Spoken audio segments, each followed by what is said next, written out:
So this has been a topic of discussion for over a year now, and it's still very much the focus of a lot of people's attention, but really everywhere outside of the left is really resistant to even acknowledging this trend, and the history of this is really bizarre when you think about it.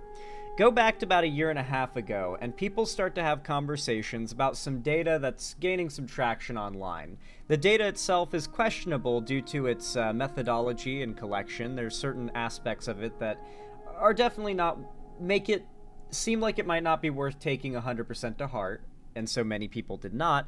But the data suggested that young men at a rapid rate compared to young women, and by young I mean like 18 to like 35 or something, are increasingly reporting never having had a relationship, romantically speaking, and at an extremely high rate reporting that they've never had sex before. And there are a couple reasons why the left was resistant to accepting this. One was, questionability of the data. A lack of belief that trend was even existent in the first place. But even those that seeded, maybe this trend does exist, it became a lot more popular to argue, so what? So what if men are getting lonelier? So what if men are having less sex? Why should we care? Why should men having sex be anything that the left is concerned about?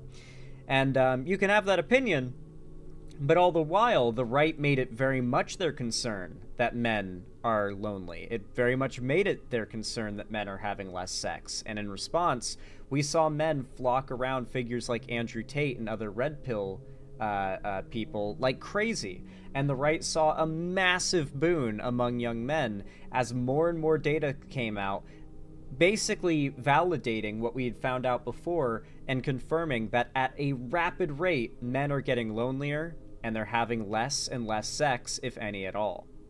If they've even ever had it at all.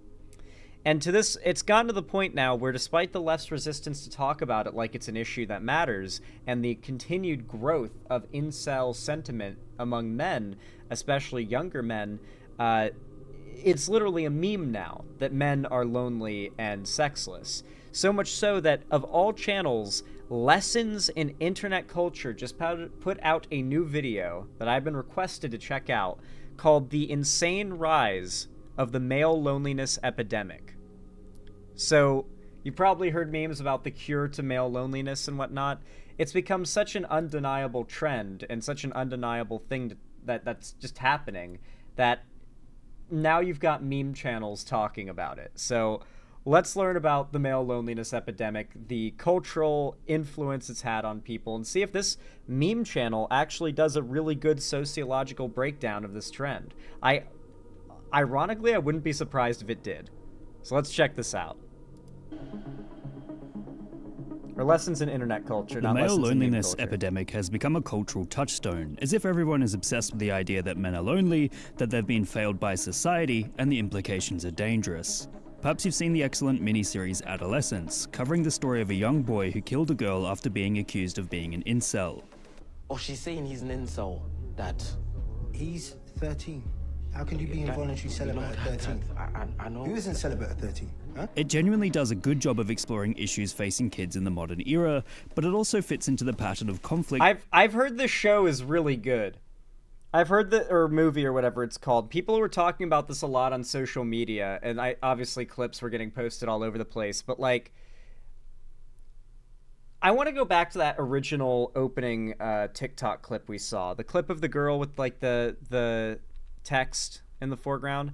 I genuinely don't understand how the male loneliness epidemic leads to so much extreme misogyny and violence. Like, I've been lonely my whole life, so I just read books, Lamau. Like, I've never wanted to hurt people because of it. Question mark, question mark. All right. Here's the big truth bomb.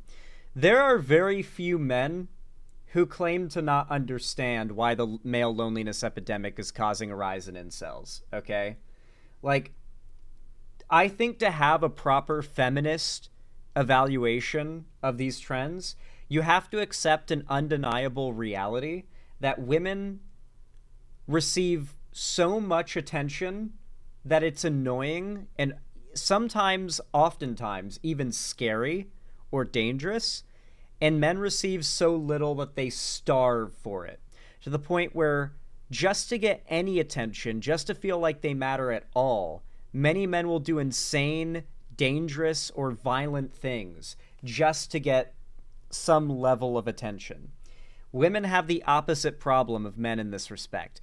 When it comes to the dating world and feeling lonely, women are wading through a sea of poison jelly beans looking for the one that's not bad, but there's plenty of jelly beans around. But for men, it's like, actually no, for women it's like being in the ocean while dying of thirst. There's water everywhere, but there's none that's safe to drink. While for men, it's like being in a desert dying of thirst, where there's just no water whatsoever, right? Like that is a distinctly different experience. And I guarantee you that the most women who would say something like this are not feeling the level of loneliness that men that are radicalized into hate by it are feeling. Most women just are not treated that way, if that makes sense.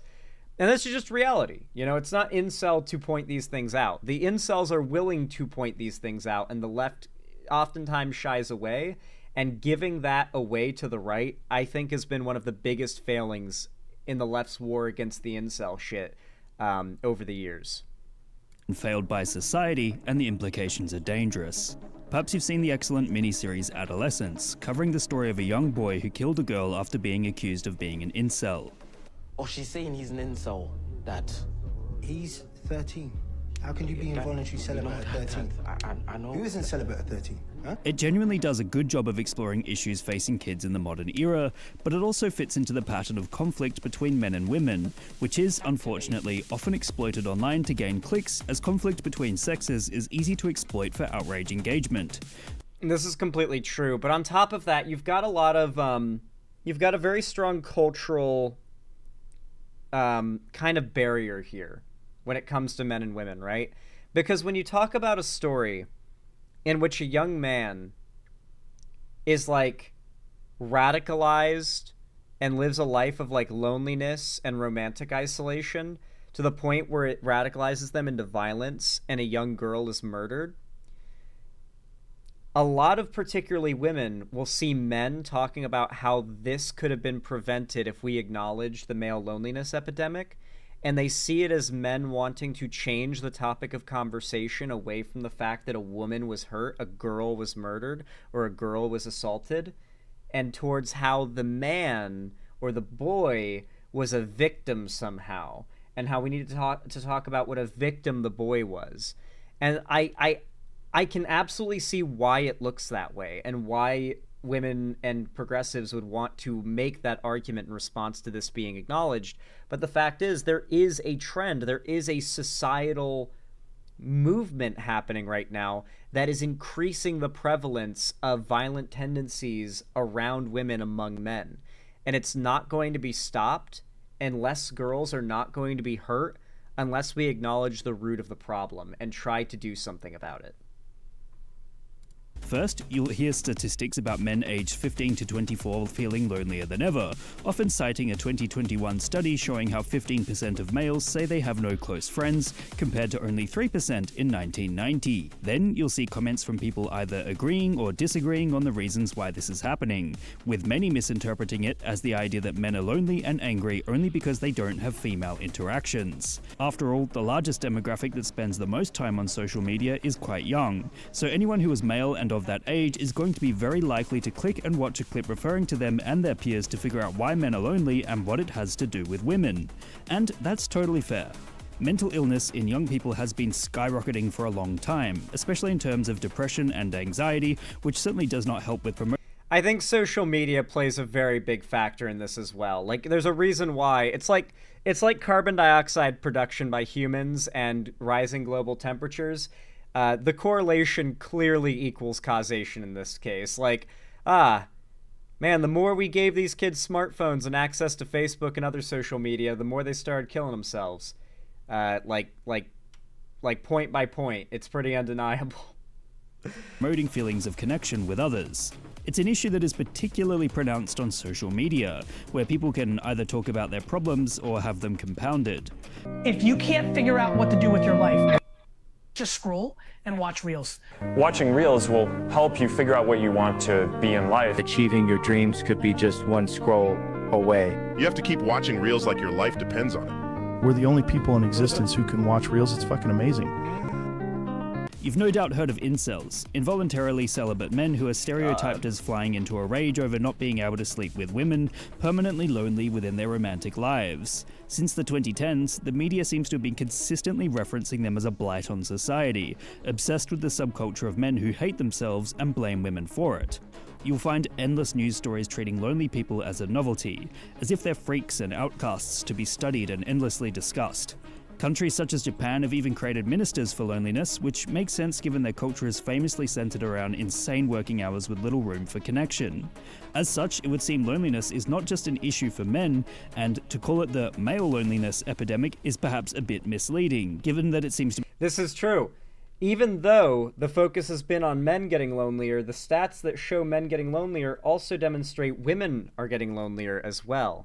Though it is at a much lower rate, there is still a trend in both directions, or in both cases for like a lonelier existence, right? Everyone's getting lonelier. Everybody is. Everyone's getting more isolated. It's just that men are dangerous when they get isolated. Men are dangerous when they get lonely, when their mental health gets like chipped away at by like social pressures and whatnot. This is why the majority of mass shooters are men. The majority of rapists and assaulters and sexual assaulters are men. Degraded mental health and a lack of support and all the factors that lead to someone acting rashly is far more dangerous when it's men than when it's women. Just a fact. Men have more capacity to do violence. They have more of a mind to do violence at times. Like, not trying to do a whole like men bad thing here, but like, yeah, when these negative factors accumulate in men, it's more dangerous. And that's why the conversation has been so focused on men. To be people of all sexes that are struggling to make social connections. Not to mention, social media has consistently been on record for exacerbating these issues. Despite claiming to connect others across the world, it's not unusual for platforms to promote unhealthy ideas of what real life looks like. When you've got people pushing their own personal brand, showing off incredible lifestyles full of partying and connection, a regular ordinary life can seem dull and muted by comparison. Hence, the idea of the male loneliness epidemic is pushed even further, as it wouldn't be surprising if many saw what others are doing online and thought their own lives sucked as a result. Again, it would seem that it's not only the men that are facing a loneliness epidemic.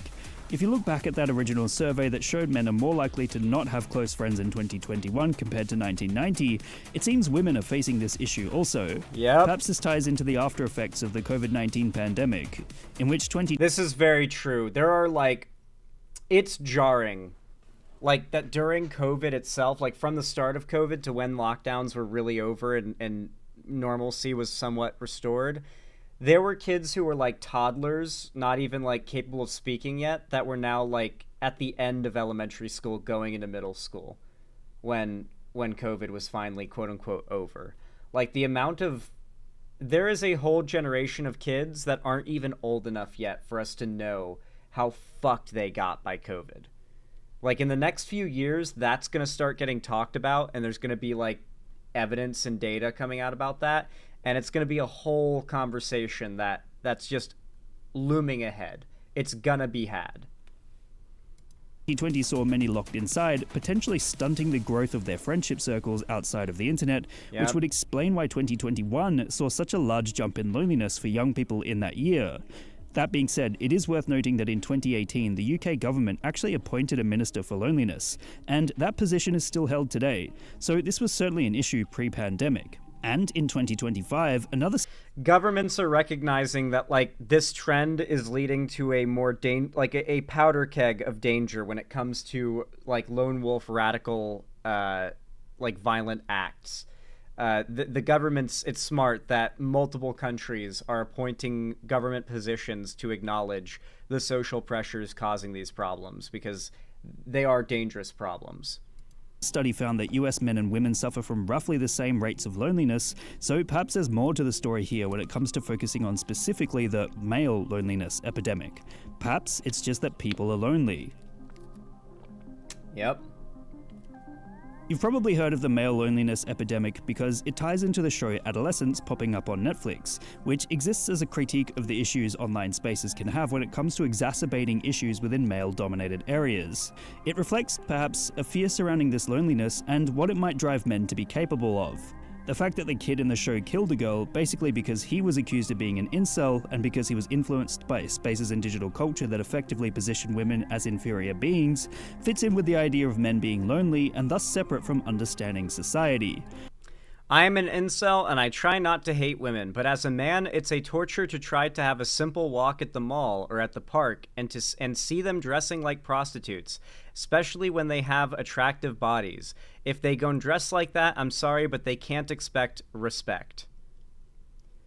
This is how the loneliness and the isolation turns into a broiling hatred and resentment, you know? Like, fuck that guy? Yeah, fuck that guy, but this could potentially be tens of millions of men under the wrong, I should say, circumstances. The show represents very real issues whereupon guys, especially young men, are listening to other men talk about how every woman is a, I assume he says whore. The difference is, a low-value woman wants to whore for many men. She'll post thirst traps on the gram to invite an ocean of simps into her life. She enjoys the dopamine she gets when many men are on her case. Notice, by the way, that inevitably, this will evoke a thought of at least one example of a real woman most guys have known in their life that does have, like, a thirst for attention and post thirst traps. Like, women like this do exist. So, sounds about right in the minds of a lot of young men who read this. While a high-value woman wants to whore for only one man, no matter how attractive she is, she places less emphasis on her beauty because she wants to be recognized for something else. Her intelligence, talent, values, character. Every woman falls under either class. No woman can be both. Women are responsible for all the social ills in the world. Often this will also be followed up with a sales pitch on how to be more attractive to women, or some sort of course to make money to gain social status and popularity. It's a tried and true method to prey on the insecurities of people to make them pay you money, and Adolescence takes this idea and asks, what if it leads to murder?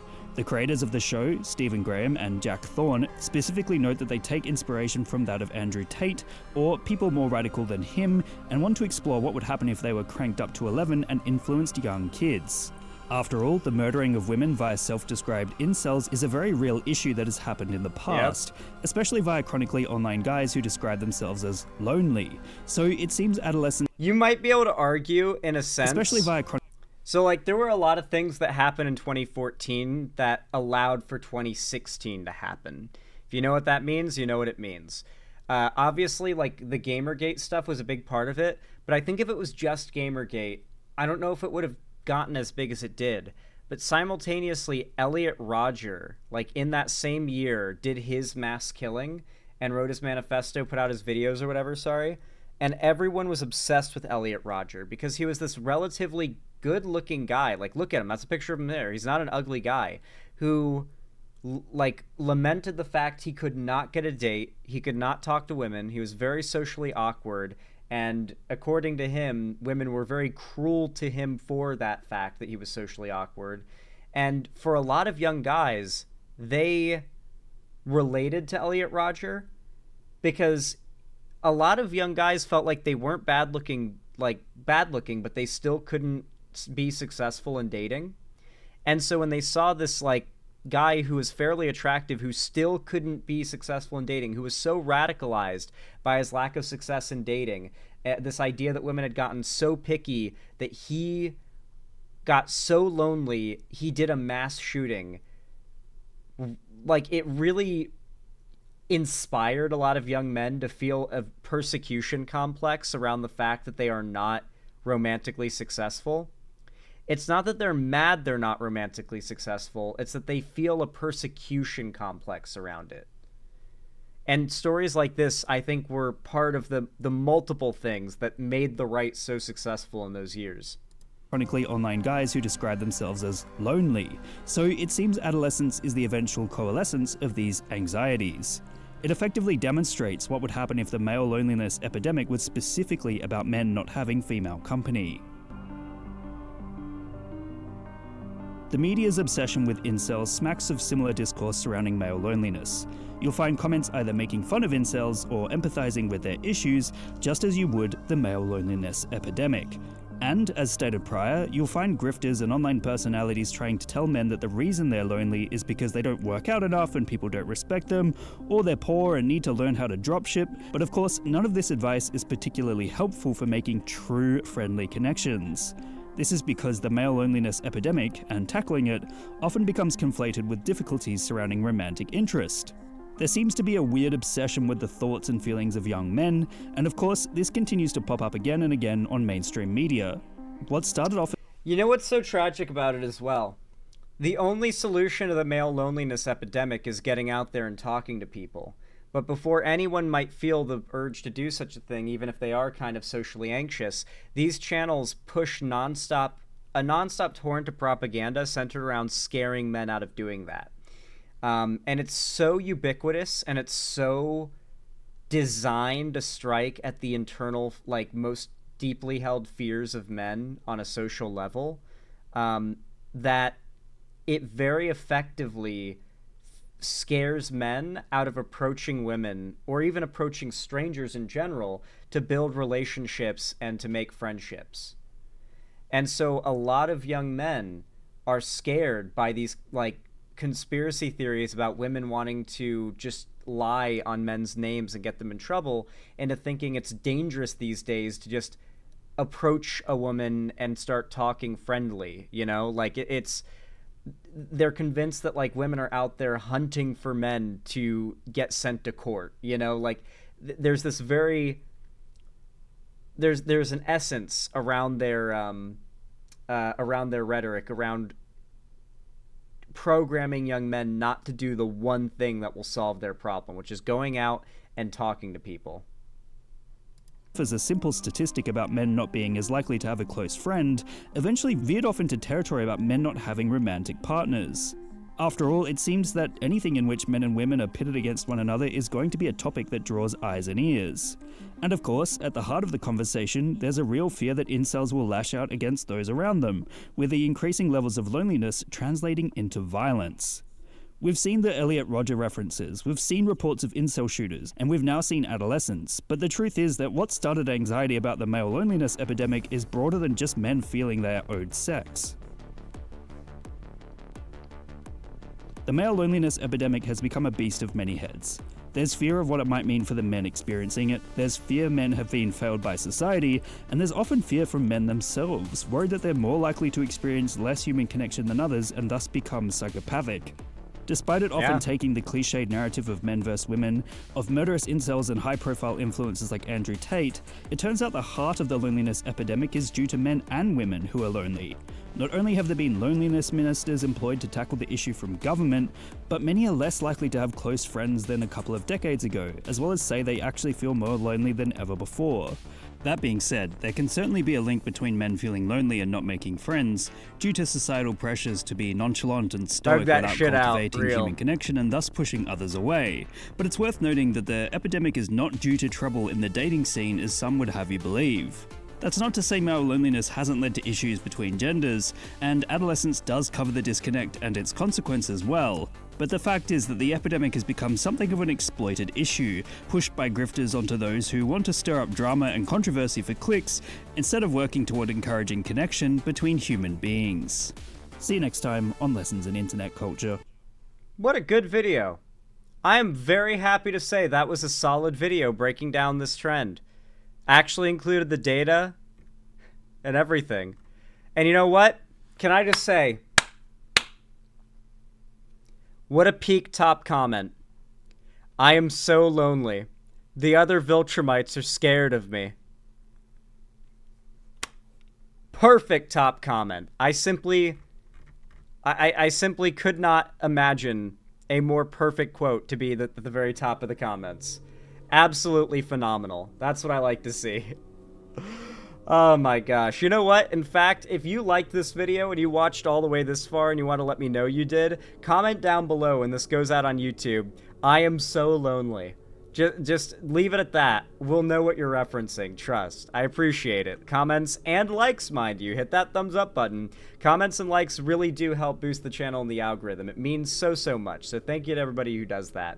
And of course, don't forget to subscribe and ring the bell icon to turn on all notifications so YouTube actually tells you when I go live or upload new videos in the future. And if you want to see more from me on other platforms, be sure to follow my social medias linked down below, including joining my fan Discord, which is the main hub of my community and fan base.